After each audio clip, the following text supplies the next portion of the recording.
She has an amazing story of recovery, and I have so much respect for her. She's a rock star. Woo! You're going to hear about her in a little bit too, but Dawn's here to give a brief story, or share her story. Yeah, cut me off. Looking at you, Sharon. This is so exciting to be here and see y'all. This is so different from last year. It's so great to see the community support. My name is Dawn Baldwin, and today I'm going to share a bit about my story. I am a Purdue graduate. I graduated in 2000 with a degree in aeronautical engineering and technology. Upon graduation, I immediately moved to Dallas, Texas to accept my dream job at the Boeing company. My career accelerated very quickly. I moved up the corporate ladder, and before the age of 30, I was making executive level decisions. Well, that all changed in the blink of an eye. One day at work, I started seeing images coming and trying to reach for me through the computer, and I was hearing command voices. So I went to my boss's office to tell him that I wasn't feeling well. I didn't want to tell him, hey, I'm seeing this. I just was going to tell him I'm not feeling well. So I walk into his office, and it was like a scene from Willy Wonka. He had shrunk, and the walls and the furniture were enormous, and the walls were caving in. So I just told him I've got to go home for the day. So I went home for the day and got some rest. Well, my Aunt Kathy and my cousin Angela showed up from Illinois. And we hadn't seen each other in over 10 years, so we were playing catch up, laughing and talking and just having a good old time. Well, the next morning I had to work, unfortunately. I couldn't take some time off to spend with them, so they were still in bed, so I went ahead and made breakfast for them. So while I was at work, I'd call periodically just to check in on them. Well, they never answered, so I just figured they were living it up in the big city of Dallas, having a good time, having a ladies' day. Anyway, I get home from work, and the breakfast is still there, and they are nowhere to be found. So I called my aunt, and I said, "Where are you?" She said, "Well, I'm at home. I just got off work." I was so confused. I had no idea what was going on. And then later that night, I was trying to turn on my TV, and the TV would not come on. I started seeing the cords go through the wall outside of my house, outside of my living place. And so I went outside to see what was going on, and I saw men in camouflage, like army-like men, setting tripwires. They had grenades, and they were scaling the walls of my community. I called 911, and not only did they come out after me telling them what I saw, they sent the SWAT team and a spotlight helicopter to see what was going on. It was that bad. So they called me in the house, and they had asked me, they said, have you been drinking? Are you on drugs? Because we don't see anything out there. And I wasn't on anything. I hadn't even been drinking that night. So the officer said, please go to bed and get some rest. So I went to bed and got some rest. The next morning, I get up and getting ready to go to work, and I'm sitting in the car, and I look across the way, and there is a woman with tattooed arms, but her arms standing up, went down to her feet. She got on this purple moped and started doing burnouts, spelling the word Razz, R-A-Z-Z, over and over again in the parking lot, doing burnouts. And so I looked away, I looked to my right, and the trees were just glistening, and everything was enhanced. The trunks of the trees turned into like talking tiki bar-like looking things. I have no clue what they were saying, so that freaked me out. So I looked to the left, and there's a parade coming down my gated community. As they get closer, I recognized them as barbacks from the bars that I frequented. But they were like dressed in like flower lights, like that flower powder all over them. And so they got closer and they began to pour gasoline on me. Well, I started to run, and as I was running, I saw a gold Sebring convertible with four of my friends trapped in there.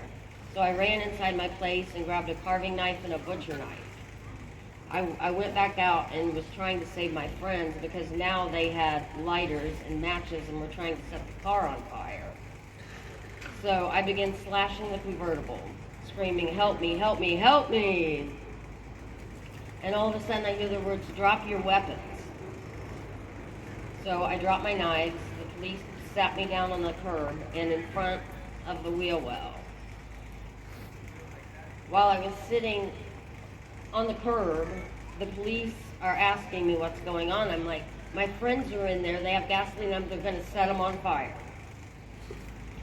And then out of the wheel well comes this head that sticks her head out. And it was Mavis. I recognized her. Her name was Mavis. She came out of the wheel well and went, "Ha ha ha, they can't see me. You're crazy." And I said, "Look, there she is." The police didn't see anything, so they handcuffed me, and fortunately, this is a good story about the cops knowing what to do. They took me to the community hospital where I was evaluated for several hours, and there was nothing in my system, so they had a court order to lock me up in the state of Texas in the state psych ward. So I was diagnosed with schizophrenia with auditory and visual hallucinations, and that was the end of my good life. The next 10 years were drastically different than what the 10 years that I spent at Boeing. I was prescribed so many different types of medications, mood stabilizers, antidepressants, antipsychotics, anxiety medicine, sleep medication. It was so overwhelming that I would often go on and off of them, which would send me into the psych ward. I spent a lot of time here in town at Sycamore Springs and Riverbend over 10 years. I probably had about 40 psychiatric visits.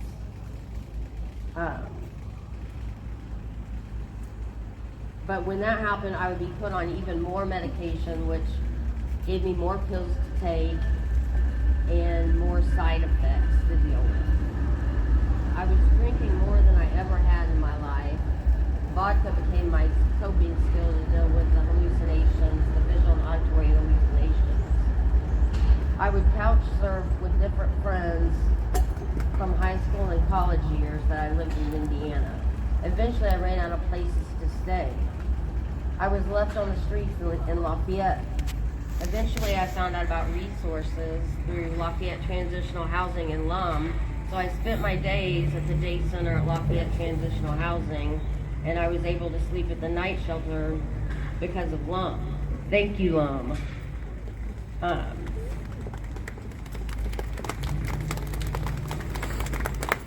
I never gave up. I kept fighting. I became sick and tired of being sick and tired.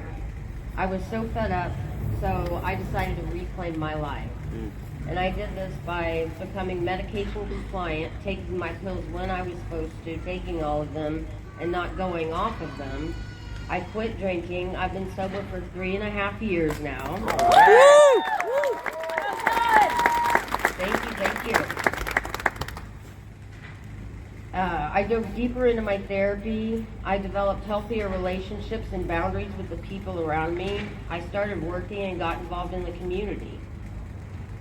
I will never be cured, but now I'm in control of my schizoaffective disorder, which is schizophrenia with bipolar, with auditory and visual hallucinations, generalized anxiety disorder, depression, and PTSD. I still struggle with all of it. Some days are worse than others, including the hallucinations. But there is a nasty word associated with mental health called stigma. I believe we can lessen the stigma the more that we talk about it. Feel free. Make it a point to talk about your mental health with your friends and family. Use the words. use the mental health terms: schizophrenia, depression, anxiety. That's what's going to help end stigma. That's why you will see me around town wearing shirts that say schizophrenic and proud. Because I don't want people to be afraid of the word schizophrenia. And I have one that says severely mentally ill and fighting. I get looks. And sometimes, most of the time, people approach me and it creates conversations about mental health. There's no reason to be ashamed of being mentally ill. Life can change in the blink of an eye. Mental health is real. Mental health is important. If you are suffering, please ask for help from your friends and family, or you can reach out to NAMI.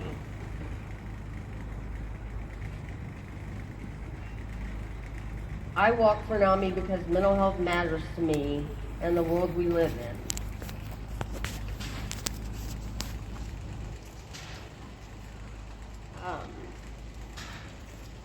At this time, I dedicated my walk to my cousin Angela, who took her life last week, and I also I'm dedicating my walk to all the people lost in the school shootings.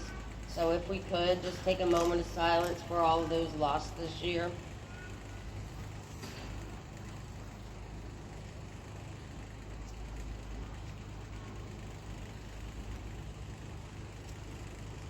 Thank you.